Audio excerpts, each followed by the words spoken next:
मार्गं सत्यं जीवन यीशु, प्रियतम यीशु, अनुपम यीशु। मार्गं सत्यं जीवन यीशु, प्रियतम यीशु, अनुपम यीशु। सबको जय यीशु की। प्रभु क्रिस्त में प्यारे भाइयों बहनों, आज की रोटी कार्यक्रम के द्वारा ईश्वर के जीवंत वचनों को सुनने के लिए मैं आप सभी लोगों का हार्दिक स्वागत करता हूं। आज शुक्रवार है और आज का वचन हम सबों से ये कहता है, यहूदी लोग यीशु को ईश्वर नहीं मानते थे, ईश्वर के परम पावन पुत्र नहीं मानते थे। यीशु के द्वारा किए हुए अद्भुत से अद्भुत कार्यों को देखने के बावजूद उनकी विश्वास की आंखें नहीं खुली, उनकी भक्ति श्रद्धा प्रभु के प्रति बिल्कुल उत्पन्न नहीं हुई। वो अपने ही सोच विचार को लेकर जी रहे थे और उनको इस बात का डर भी था कि प्रभु आखिर वो ईश्वर का बेटा करके क्यों कहता है, इस प्रकार के चिन्ह चमत्कार कैसे करता है। इस बात से भी वो असमंजस में पड़ जाते थे। और कुल मिला के यहूदी लोगों ने यीशु की बातें, यीशु के कार्यों को देखने के बावजूद अपना दिल प्रभु के लिए बिल्कुल नहीं खोला, जिसके वजह से प्रभु को ना ही समझ पाए, प्रभु के कार्यों को ना ही समझ पाए, ना ही प्रभु में मुक्तिदाता को देख पाए, ना मुक्तिदाता को स्वीकार कर पाए। और इस बात को हमारे सम्मुख रखते हुए प्रभु हमें आज के दिन में एक चुनौती देता है, क्या मैं भी यहूदी जनता के रूप में, यहूदी जनता के भांति प्रभु के सारे अद्भुत कार्य देखने के बावजूद, अनुभव करने के बावजूद, क्या मैं अपना दिल प्रभु के लिए बंद कर रखता हूँ? इस बात पर विचार करने के लिए प्रभु का वचन हमें बुलाता है। आइए हम प्रभु का सुसमाचार को सुने। संत यूहन्ना के अनुसार पवित्र सुसमाचार अध्याय 10 पद 31 से 42। यहूदियों ने यीशु को मार डालने के लिए फिर पत्थर उठाए। यीशु ने उनसे कहा, मैंने अपने पिता के सामर्थ्य से तुम लोगों के सामने बहुत से अच्छे कार्य किए हैं, उनमें से किस कार्य के लिए मुझे पत्थरों से मार डालना चाहते हो?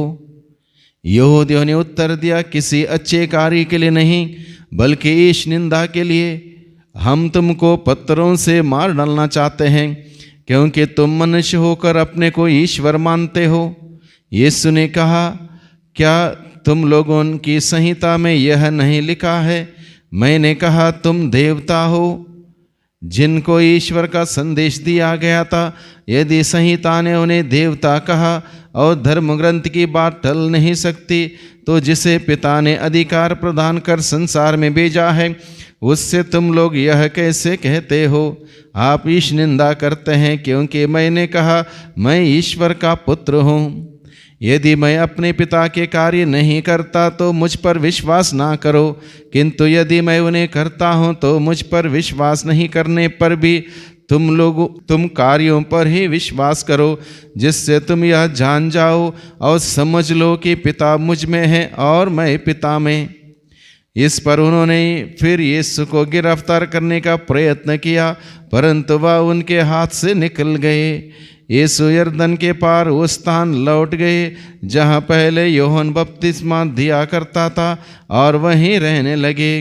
बहुत से लोग उनके पास आए, वे कहते थे, यूहन्ना ने तो कोई चमत्कार नहीं दिखाया, परंतु उसने इसके विषय में जो कुछ कहा वह सब सच निकला, और वहाँ बहुत से लोग उनमें विश्वास करने लगे। प्रभु का सुसमाचार। प्रभु क्रिस्त में प्यारे भाइयों बहनों, यहूदी और शास्त्री और अन्य लोगों की परेशानी, मेन बात यह थी, वो कहीं से भी प्रभु यीशु को ईश्वर का परम पावन पुत्र मानने को तैयार नहीं।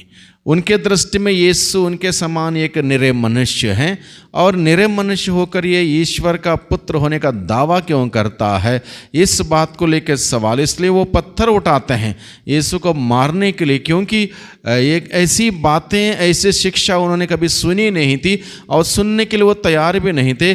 उन्होंने अपने दिल के द्वार को बंद कर रखा था, ना ही प्रभु की बातें वो सुनना चाहते थे, ना ही प्रभु ने किए हुए अद्भुत से अद्भुत बड़े बड़े कार्यों को देखकर ही अपने दिल को खोलने के लिए तैयार थे। वो उन्होंने अपना दिल को बिल्कुल कठोर बना रखा था, जिस वजह से क्या होता है, उन्होंने अपना मन, अपना दिल यीशु के लिए बंद रखा, यीशु के वचनों के लिए बंद रखा, यीशु के संदेश के लिए बंद रखा, यीशु ने किए हुए चिन्ह चमत्कारों को देखने के लिए बंद रखा। ना केवल उनका दिल का द्वार बंद था, आंखें भी बंद रही और उनके कान भी बंद रहे। इस प्रकार से कठोरता का व्यवहार, एक कठोरता का व्यवहार जिसके अंदर कुछ भी प्रवेश ना कर पाए, पत्थर जैसा दिल उन्होंने बना लिया, जिस वजह से प्रभु ने किए हुए तमाम महत्वपूर्ण अद्भुत से अद्भुत कार्य भी वो ना देख पाए, ना समझ पाए, ना प्रभु में विश्वास कर पाए, जिसके वजह से वो क्या होता है, प्रभु को मार डालने के लिए पत्थर उठाते हैं कि प्रभु गलत कर रहा है। वो ये नहीं जानते थे कि वो स्वयं गलत कर रहे हैं। प्रभु की बात नहीं सुनने से, प्रभु की बात नहीं मानने से, प्रभु में विश्वास नहीं करने से खुद ही गलत कर रहे हैं। इस बात को वो समझ नहीं रहे थे, उल्टे वो ये समझ रहे थे प्रभु गलत कर रहा, जो भी कार्य हो रहा गलत हो रहा, जो भी प्रचार हो रहा गलत हो रहा, ये ईश्वर का बेटा कैसे हो सकता है, ये तो निरे मनुष्य जैसा है, ये दावा कैसे कर सकता है। इन सभी बातों को लेकर असमंजस की बात यहूदी, फरीसी और अन्य लोगों के मन में था, और ये किसी के मन में हो सकता है जो यीशु को पसंद ना करता हो, यीशु का संदेश पसंद ना करता हो, यीशु के मूल्य और सिद्धांतों को पसंद ना करता हो। आज के परिवेश में भी, आज के वातावरण में भी, आज के समाज में भी ऐसे कई लोगों को हम देखते हैं, वो बिल्कुल यीशु को पसंद नहीं करते, यीशु का संदेश पसंद नहीं करते, यीशु के मूल्य सिद्धांतों को पसंद नहीं करते, क्योंकि उनके कार्य, उनके सोच यीशु से भिन्न है, अलग है, यीशु के सिद्धांत मूल्यों के अनुसार नहीं है, वो अंधकार से संचालित हैं।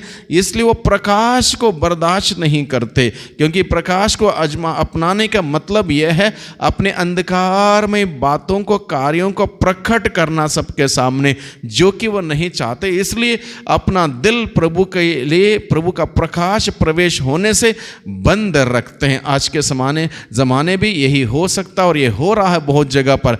इसलिए प्रभु मुझे और आपको आज के दिन के संदेश के रूप में संदेश हमें देते हुए हमसे पूछता है, क्या तुम भी अपना दिल मेरे लिए बंद रखोगे?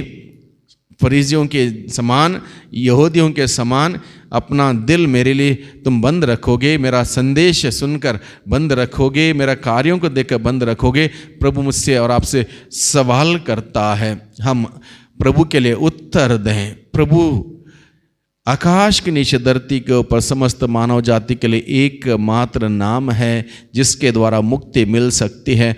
अगर प्रभु के वचनों को सुनने से अगर हम अपना कान बंद कर दें, अपना दिल द्वार बंद कर दें, तो हमारी मुक्ति कौन करेगा, उद्धार कौन करेगा? इसलिए आज के दिन में प्रभु का वचन सुनने के बाद हम अपना हृदय को कठोर ना बनाएं, बल्कि प्रभु के वचनों को सुनने के लिए दिल का द्वार खोलें, विश्वास जगाएं, विश्वास से वचन सुने, वचन ग्रहण करें, वो वचन हमारे अंदर प्रवेश करने दे, वो वचन हमारे अंदर कार्य करने दे, ताकि हमारे अंदर प्रभु के प्रति भक्ति, प्रभु के प्रति श्रद्धा, प्रभु के प्रति विश्वास उत्पन्न हो, विश्वास में मजबूत हो जाएं और प्रभु के साथ जुड़ जाएं। प्रभु का संदेश हमें आज़ाद कर देगा, मुक्ति कर देगा, और मुक्तिदाता एकमात्र है, वो प्रभु मसीह है। आकाश के नीचे धरती के ऊपर समस्त मानव जाति के लिए दूसरा कोई नाम नहीं दिया गया जिसके द्वारा मुक्ति मिल सकती है, सिर्फ और सिर्फ प्रभु मसीह का नाम। इसलिए हम सभी धन्य हैं भाइयों बहनों, इस बात को समझें आज के दिन में कि हम प्रभु यीशु मसीह को जानने के लिए, उसमें विश्वास करने के लिए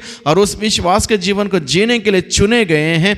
इसलिए प्रभु को धन्यवाद दें और प्रभु से प्रार्थना करें। इसी विश्वास में दृढ़ बने रहने के लिए, अटल बने के लिए, प्रभु का वचन सुनते हुए उसमें मजबूत होने के लिए प्रभु से कृपा, शक्ति, सामर्थ्य मांगें, ताकि हम सबों के जीवन में प्रभु की आशीष बनी रहे।